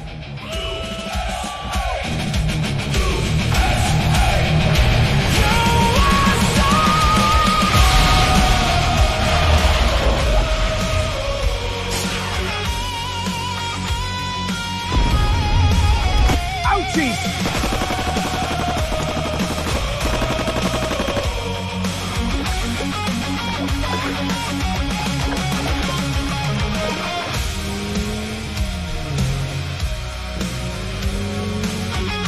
America owes you gentlemen a debt. How may the nation repay you?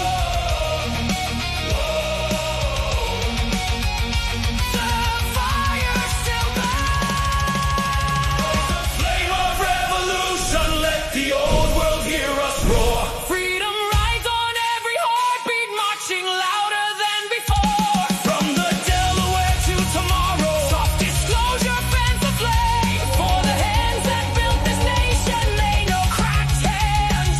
Yet raise the flame. We rockin' Deadwood tonight. Feel the fire, let it burn.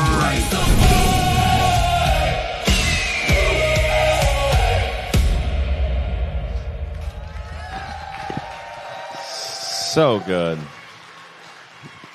Which that reminds me, if you are some of the in-person jurors, you are welcome to a free bottle, a small bottle of soft disclosure at the desk. So you guys can help yourselves to that. But great job, Green Star, as usual. What were we going to do? Oh, the raffle. Okay, so the grand prize, I believe, if you're into that kind of thing, is the whip made by our very own John Drake. Mrs. Bright's not here, but She's into that thing? Hey, old-fashioned, babies in the audience, a whip. Come on. Maybe you just want to take it? Take it home? No, it's okay. Okay. Well, let's. We have 8 things. How do we want to do this? Do we want to do dealer's choice or winner's choice? Winner gets to pick? I like seeing the pressure, like the moral pressure, the existential dread that sort of comes over them. Okay. So you guys get to pick. Whoever wins gets to pick their prize. Where are the other prizes? I don't know if I trust him to demonstrate. But the rest of the prizes are up by the merch desk. Well, it's not even... Draw a ticket. Let's see what happens. All right. Oh, shit. Here he comes. Hold on. Cam, could you come up here as well? Too far.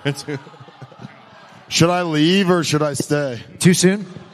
Too soon. Too soon. Too soon. NAACP, don't cancel us. Or do. Fuck you. Okay, that's enough. That's enough. That's enough. I can see why you got arrested last year. Yeah, go do that down there. That is terrifying. An actual whip. I didn't know he was going to do it right next to our heads. I think slavery was wrong. Now. I didn't before, but now that I hear the terrible. Whip. Okay, draw a ticket. Oh, yeah. All right. I already have one of these. 1181. Yeah, heart stop. What do you want? Could I please verify your ticket, ma'am? You either get the whip or any of the prizes up there. We should almost. Can we bring those in here? Cheryl? Checks out. Can we bring those prizes up here? Is the whip for grabs? Hey, that's a John Drake question. Is that for what's going on with the whip? This is part of the. This is one of the prizes. Is it part of the raffle? Yes. Did he? The answer is yes. The whip is fair game. Do you want the whip? Only take the whip if you're going to do the whoopashes all the time. The cowboy boots say yes. It shouldn't just be sitting in your house. You should have a willing partner.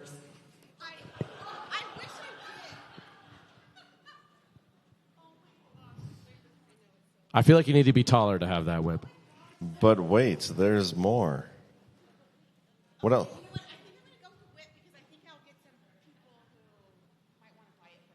Oh, wow. Okay, you can't resell the prizes. You cannot resell the whip. This is like catching Barry Bonds' record-setting home run. Wow. Yeah. It's the correct choice. Just don't resell it. If any of you buy that later, you have to report it on the GART chat so that everyone can haze her. And so that we can tax the transaction. And so that as you will go to fake trial, Zach will be the judge, and you'll go to jail for that. Want to draw a ticket? Oh, it's my turn. You're welcome. I know. He did. If anybody didn't know, he made that. Yeah, John Drake. John Drake made that whip. He makes all kinds of stuff. The next big winner who should come up and select their prize is 1221. Oh, wow. That table has all the mojo. Stop right there, ma'am. I was going to see if you were going to choose without presenting your ticket to me. Okay, checks out. It's about as legitimate as It's a morality test. Our election system right there. I got one. She chose to hydrate her elbows and moisturize her soul. She's got some nasty elbows. Well done. Well done. The indoctrination is working. If you would like to do that too, you do not have to win a lottery. You can just get soft disclosure. 1106. But now that I think about it, a whip was chosen over the soft disclosure. Do we need to start selling whips with our soft disclosure line? 106. Yeah. He probably wants the lotion too, but it's gone. He can't have it. I don't need to see your ticket, sir. You're a man. Did you say your wife wants the whip? Is that what you said? That's amazing. That sounds like a man who might be willing to buy that thing. And now I encourage you to sell it, I suppose. I mean, who knows what goes on. Oh, thank you, sir. Is that the soft disclosure merch? I think so. It might have been or Rise Attire merch? Or I don't know. That looks like some Badlands. Badlands. Oh, okay. 1105. Shake this up a little. 1105. 1105. Going. Oh, all right. Wow, aggressive tie. These are your friends. Are you 1105 again? Yeah, you can't win twice. Wow. You just can't vote twice, can't win twice. Oh, you can win twice, though, technically. 1200. 1200. There we go. Please be a little more enthusiastic, ma'am. Also, if you look at the ticket stack that Kairos has there, the new rule that you can only win once just doesn't seem right. I take it back.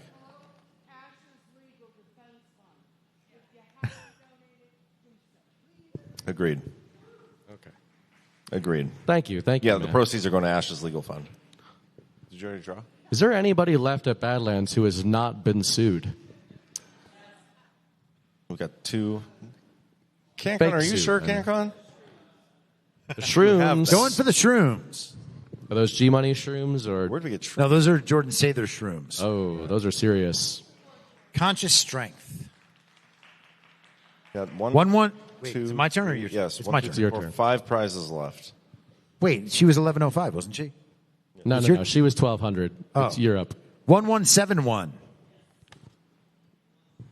Is that tie? Wow. There we go.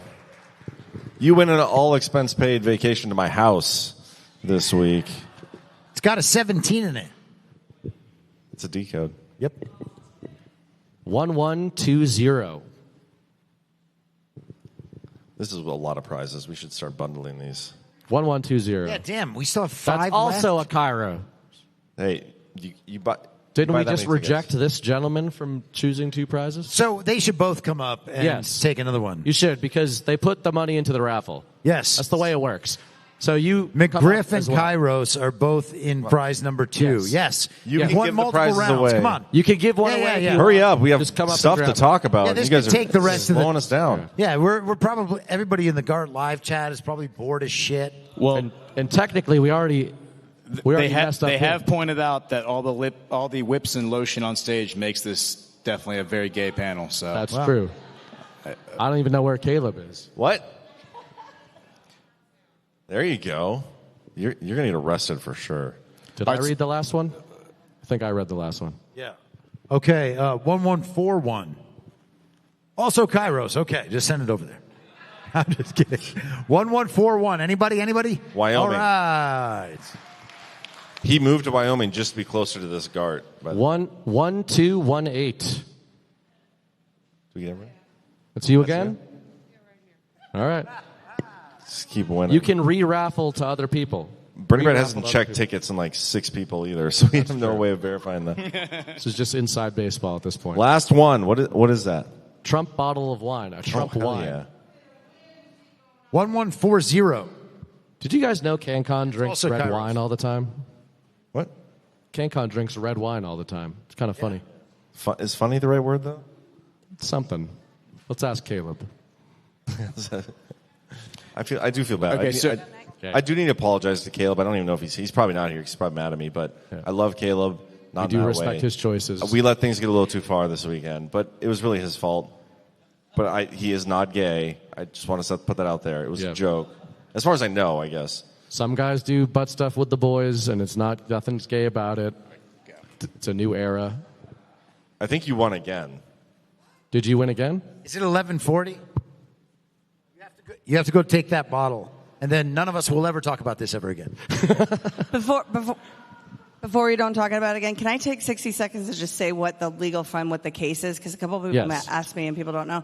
So I was, we canvassed the 2020 election in Colorado. I organized a free association of people that helped to canvass the 2020 election. We found an 8 to 11% anomaly rate in the record of results versus the doors knocked statistical assertion. We met the statistical threshold. The methodology was designed by data scientists. It was peer reviewed. 2 days before we released our findings. We were sued by the NAACP, League of Women Voters, and Mi Familia Vota under the Voting Rights Act and the KKK Act. They sued us for voter intimidation, suppression, coercion, and threats. They said we were sending armed agents to minorities' homes to interrogate them about their vote. They had a witness that lied under pain and penalty of perjury. I defended myself at trial in July of 2024. We won on a directed verdict 52C motion because they had no evidence. It was fabricated. It was intended to use the law to stop our efforts. The free association kind of halted and didn't go forward because of the litigation. So they appealed, and we're in the 10th Circuit. We also filed an appeal to the 10th Circuit that because the judge, who was appointed by Biden and said she only became a judge because of Trump and donated to Act Blue, decided that the witness lying under oath didn't constitute frivolity or malice. And there's this Christiansburg standard that says that if you're prosecuting civil rights, it's like super important, so you don't ever have to worry about paying fees. What that's led to is that entities like the NAACP can just sue anybody they want, and there's really no downside for them because they won't ever have to pay fees. So the second action in the first action in the 10th Circuit is me defending my win. I'm doing that pro se. The second is challenging the Christiansburg precedent, which will have to go to the U.S. Supreme Court. So it's a long journey, but we are pursuing that journey. We're waiting. I was really hoping that we were going to get an answer while we were here. 2 years ago in Deadwood, we found out that they appealed while we were here all together, and so I thought that would have been cool symmetry, but no such luck. We are outside the average for how long this takes. We're National average? Outside. What? National average window? He said, are you talking about national average or just the lowest number somewhere on the internet? The local court average or? The federal average. Okay. Which is national. That's national, yeah. So which most people talk about when they talk about things like that, right? Yeah. Okay. You're on both offense and defense then? Yes, in the 10th Circuit Federal Court of Appeals. Okay. And one of them I have attorneys, and one of them I'm representing myself. Thank you. And you guys are amazing. Seriously, amazing. Love you. Thank you. And how do they donate to your fund? I have a GiveSendGo, givesendgo.com/Ash in America. You can actually read my briefs. They're all posted there. The trial brief, all the things in the trial court and in the 10th Circuit. And Ash also manages several days of the Badlands brief on badlands.substack.com. And somebody said the Blitz is actually the best show on Badlands that Ash is also on. She's got her hands in a lot of briefs, that Ash. Best kept secret at Badlands, badlands.substack.com. The people know. By the way, one of that last prize up here was an empty bottle of wine. So I don't know how they got. So it was fitting that nobody won. Whoever we put in charge of watching the prizes is. Like, was it originally full and then CanCon somebody drank drank it. it? I saw him drink it earlier. I just thought that was a second It bottle. was just an accident. It got up there. It was CanCon. It was CanCon. I saw it. He's the red wine person. Well, nobody won. No, the last person didn't win. Yeah. Or they didn't come up here. 11:40. But well, okay, Ghost. You said you had lots of. Yes. Here's one question. Trump treats Congress like they're not legitimate. What if devolution is still in play and they actually don't have any power? At least not in the conventional sense. We've talked about that, but that makes like cheering for these congressmen to pass things really weird and awkward. If that's true. That's exactly. Are you suggesting that Nancy Mace holding a hearing showing off her nudes is not a good use of congressional funds? Well, I don't want to say that. Let's not go that far. But maybe. Yeah. I mean, that is what we've been saying for quite a while, is that Trump is not acting like he is dealing with a legitimate Congress. The only people who are acting that way are the people who get mad at us every week or saying that Congress is illegitimate. Yeah. And it's crazy, too. What they're mostly getting mad at is that we're saying that their favorite hero characters are not heroes and that the stories they're devoting their time and emotional energy to are not worth it. And that, I think, is the root of the offense. We're not. It's crazy. We're not affirming their beliefs. which is weird. Which, if they're right about their beliefs, who cares? If you're right, who cares? One of the interesting things regarding Donald Trump and Congress that I've noticed in the second term is that whenever Trump is pushing something that needs to go through Congress or go through the courts, the media usually asks him, what if Congress and or the courts reject this, right, and say this is illegitimate? And if you'll note a pattern that you'll see going forward, Trump always knows exactly what the response is, right? So besides everything else we've said about this, if we control Congress right now, which I'm told we do, we, the GOP, why does Donald Trump always go into every deployment that is ostensibly supposed to go through Congress with a backup plan that he explains in advance to the media and the American people for when Congress betrays his agenda? Is that because Donald Trump believes that Congress is going to do the will of the American people or not? Tariffs, Iran, everything Trump does, he does the Congress and courts way, and then when that doesn't work, because it hasn't yet, by the way, in his second administration, he just does it anyway through executive decree. A what? All right, so this may or may not be a boop. Is it a him boop? No, so 14 minutes ago, President Trump truthed a 5-day-old Just the News article titled, "Mac to the Future, Trump touts Iran deal energy boom." It was during the soft disclosure ad. We're going to say that. What do you think? Was that a boop? Hey, that feels like a boop. Did you see he said be reasonable earlier, by the way? Yes, he did. He said be reasonable several hours ago. And it was like in a threat to tell a story about Iran. That's a boop. That's a boop. Back to the Future and Iranian energy situation. The DeLorean. It's a nice boop. That's so good. Thank you, CanCon. Thanks, Donnie. I think she's saying that's a Green Star boop. I was holding up hope that he might show up, but, you know, I get it. I'm trying to see what else he posted here.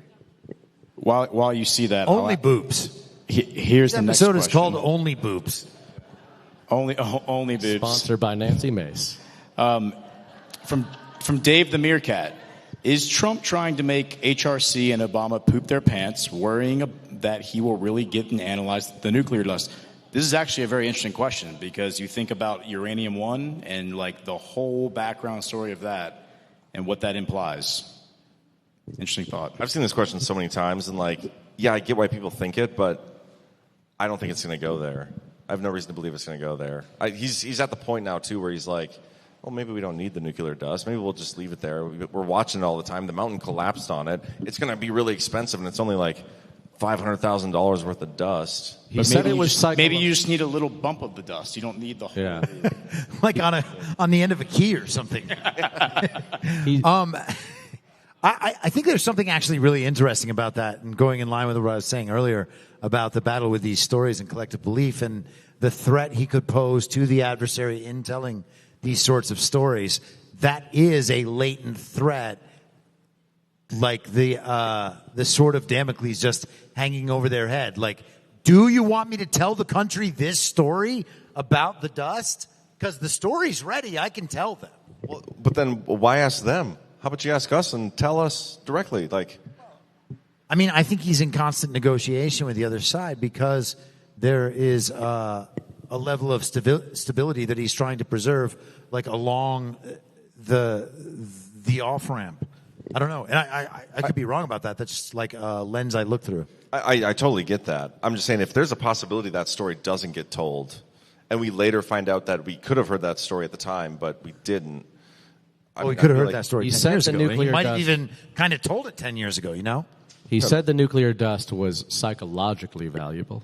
That's right. He said it was not valuable, but he said, but psychologically, it kind of is. There's also, I'm pretty sure nuclear dust isn't real. I don't think that's a real thing. I can get down there with you as well. That sounded... GART. He also said that the adversary is not allowed to have a nuclear weapon, so we could get all the way to permanently disarming that quote-unquote weapon if this process continues, and I think that's why the process is continuing. If you picture what Trump is doing with Iran, the flirtation mixed with warfare, it kind of recalls a child game of tag or freeze tag or something, where they say, like, I got you, no you didn't, you're dead, no you're not. And when you kind of run, if you put that AI child voice over Trump's tweets and the IRGC's responses, maybe we should do that for a commercial. That's an idea, Green Star, if you're still around.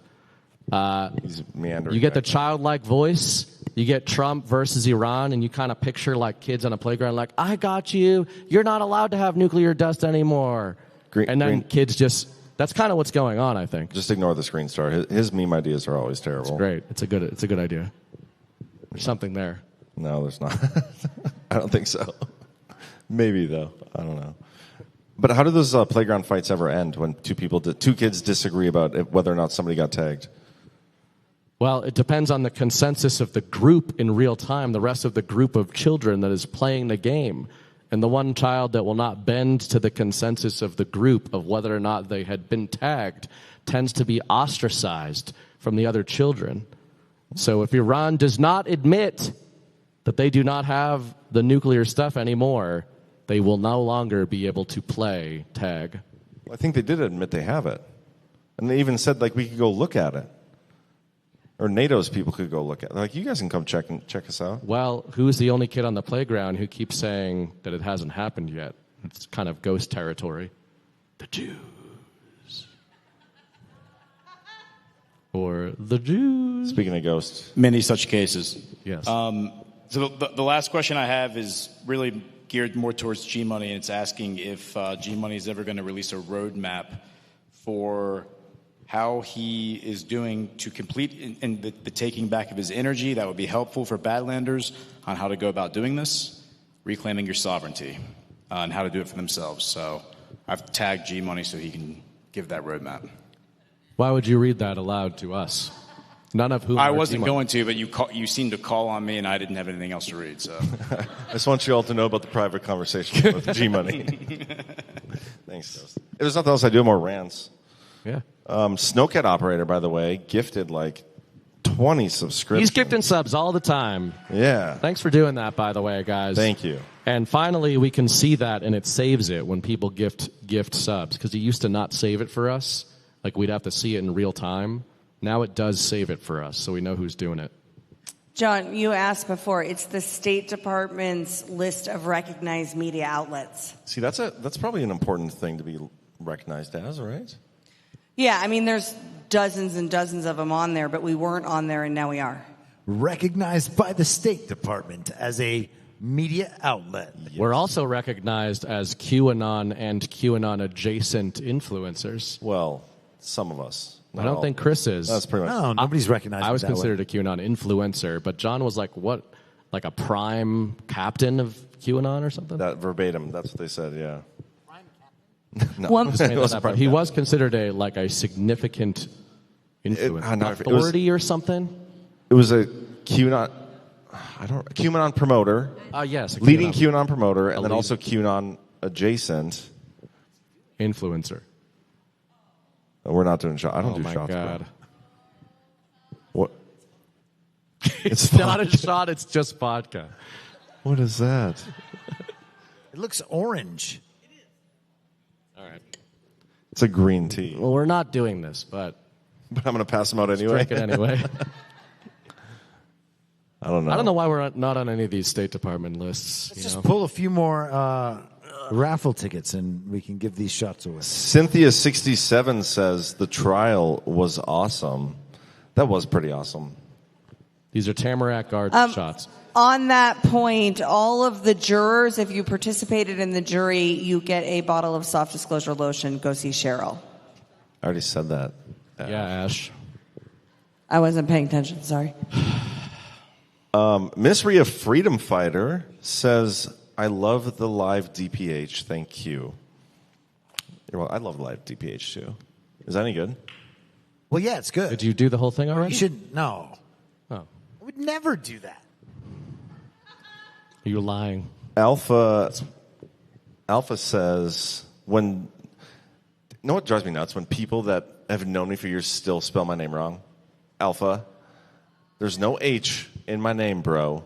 Is he back there even?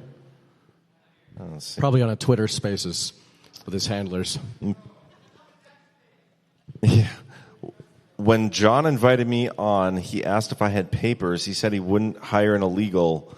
I knew he was legit at that point. I don't even think that I'd hire an illegal. I got a Canadian. It's basically. Yeah, we do have a Canadian. What's he been up to, by the way? He's been on There's some Eric. big podcasts. Eric's big time on us. Has you guys seen? What was he on? What was that guy's name? Anybody know that guy's name he was just on? You're thinking of Danny Jones. Danny Jones? Because I saw you who talking about the other day. I've never heard of that guy. Yeah, but anyway, he had like 1.2 million followers on YouTube. So Eric's been doing the circuit and maybe avoiding us at the same time, but we're going to get him back. Keith O'Higgins says, John, was your initial telephone conversation with Ash above or below the national average of a call 17 minutes? It's probably below. Usually keep it. My phone call's pretty brief. And then Edgar Friendly, when are we all going to sit down and watch Demolition Man together? He's right. We do have to do that. Yes. And he's been saying it for like a year and a half. So We should do that. By the way, the movie that we are doing this Sunday night that Chris didn't say, he said Independence Day is next week. Good luck, have fun, don't die. It is fantastic. Watch it on the plane ride home. How many of you have watched that in the last few days? I feel like a bunch of people have said, we watched it in the hotel or we watched it on the plane. It's a lot of fun, that movie. Yeah. Never seen it. Good stuff. I feel like that's the advice we give to people when they come to GART, though. Like, Watch good luck, a have movie? fun, don't Yes. die. Yeah. Well, it's kind of becoming Only if you hang out with Ghost and G-Money. Yep. By the way, what are we doing after this? Pool tournament. We should do a pool tournament. We are. I'm down. But anything else you guys want to talk about before I'll see you guys at the pool. It's who can swim the most greatest. Pool tournament. Pool table. Yeah. Oh. Yeah. Are That's where I'll see you. Yeah. Are we still under tornado? Did you guys know we were under tornado watch earlier? Yeah. Like from 2 o'clock on, we've been under a tornado watch. Is it 11 yet? Yeah, we have 30 more minutes of tornado watch. Did everybody see that it was pouring down rain earlier? I feel like it was easy to miss. I don't think I've been outside today. Because it was sunny the whole time. I have not been outside today, I just realized. At all. Saw Actually, the wait, raindrops no. swirling outside the window. Remember last year when magical. you got caught directly in a torrential That's right. downpour? I was very wet. But nobody needs to hear about that right now. I mean, I'm down to wrap this up if you guys are. But, yeah. Clearly fading. Well, let's hope Trump. We were going to talk about communists, but let's hope Trump keeps talking about them all this week. We have more. Custard One says lots of Aussies watching Guys. Yeah, it says Guys. Great stuff. Well, that's Lots pretty of cool. Aussies? I wonder how much lots means. At least I hope one. it's more than 3. Sal Bish says, question for BB from Miss Bright. What is the meaning of life? This needs to match your answer from 12 years ago? This has been a question that's been asked about 15 times in the chat, but yeah. Sounds like a test. 12 years ago. Did she ask you that question 12 years ago? That would be, what is the math on that? 2014? That's what the math would say. I'd encourage What you is not the to meaning get of this life? wrong. Were you with her then? Yes. Okay, so This you is a must have test. answered that question then. What is the meaning And she of wants life? to see if you still remember it now, and she wants that so badly that she will put you on the spot Yeah. in front of all these What is the fine meaning people of and life? all the people watching at home. Tread carefully. It's a high pressure environment. She usually is not wearing much once, I walk in. She was thirsty earlier on FaceTime. Ew. Hit the bed. Just saying. Stop. So to help jog your memory, she says that it is the answer to the ultimate question of life, universe, and everything. That was the direct quote that you said to her 12 years ago. No pressure. So how does she know this? Was it written down? I guess she just remembers your important moments better than you do. This is what women do, and you just better get it right. You better get it right. It's called listening. Isn't it 42 or something like that? How was one that's the thirsty? first thing I thought of right I was there. one thirsty on FaceTime, by the way. Oh, man. You can just tell when she's thirsty. She's got a certain look. Okay. She's a redhead, man. I was going to keep distracting you so you don't answer this question. means she's not yelling at him. All I can think of is the Conan the Barbarian scene. What where happened? he says, what's he say? What is best in life, Conan? And he says, to see your enemies driven before you and to hear the lamentations of their women. That's probably what you wanted to hear, I'm sure. So I don't know if that's what's best in life. Yeah, what's the meaning of life?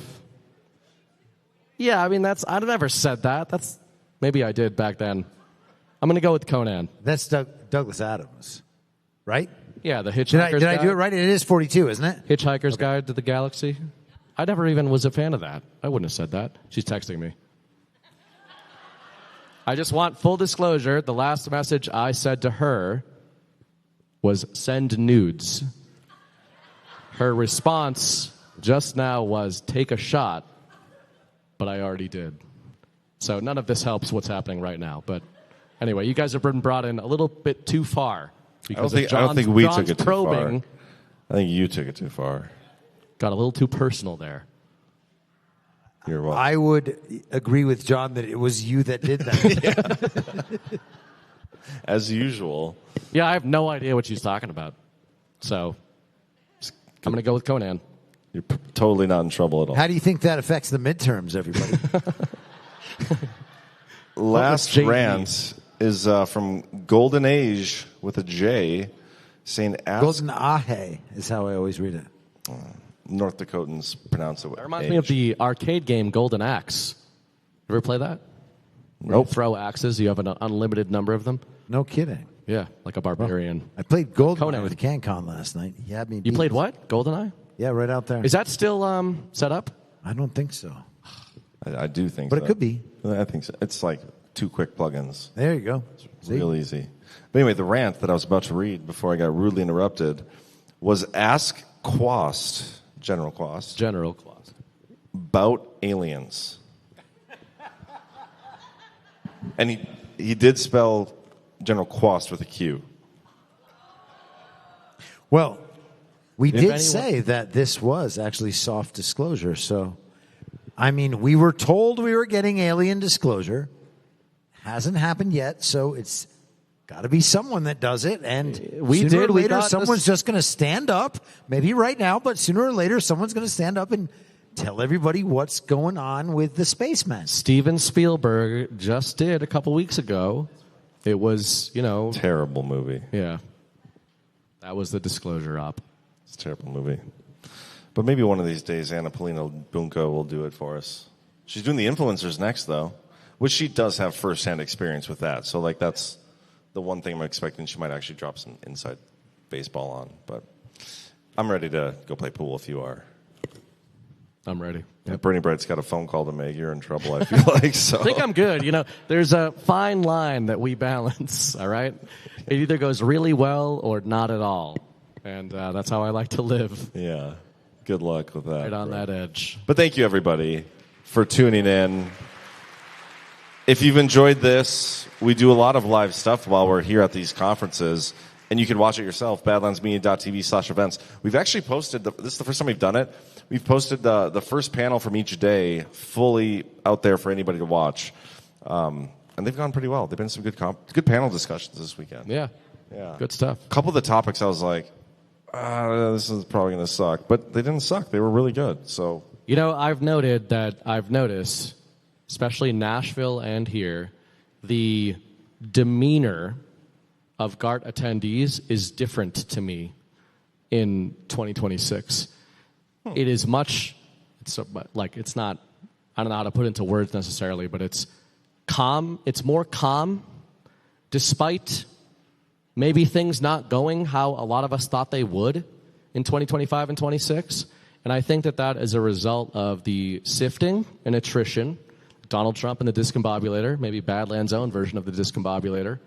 But I just want to point that out, that everybody's just, the first few GARTs, the first couple years of GARTs, it's very exciting. It was very positive. It was a lot of hype, but also a lot of nervous energy, right? Like most people that would come up to us were like, what's going to happen? What do you think is going to happen? The questions I get at the last couple GARTs are not about that. They're like first principles, well-reasoned back and forth, and I think that's good. I think we've got a special thing going here, and we got to keep it going. I do agree. And it's just funny every time we try to like wrap something up, you're always like, "But wait, let me go on a 5-minute more spiel." That wouldn't be me if I didn't. You're right. That's what she said. Unfortunately, it's true. True. But thank you, everybody. We're gonna go play It'll pool, take I a little guess, bit. or something. So, you guys have a good night. We'll see you down there.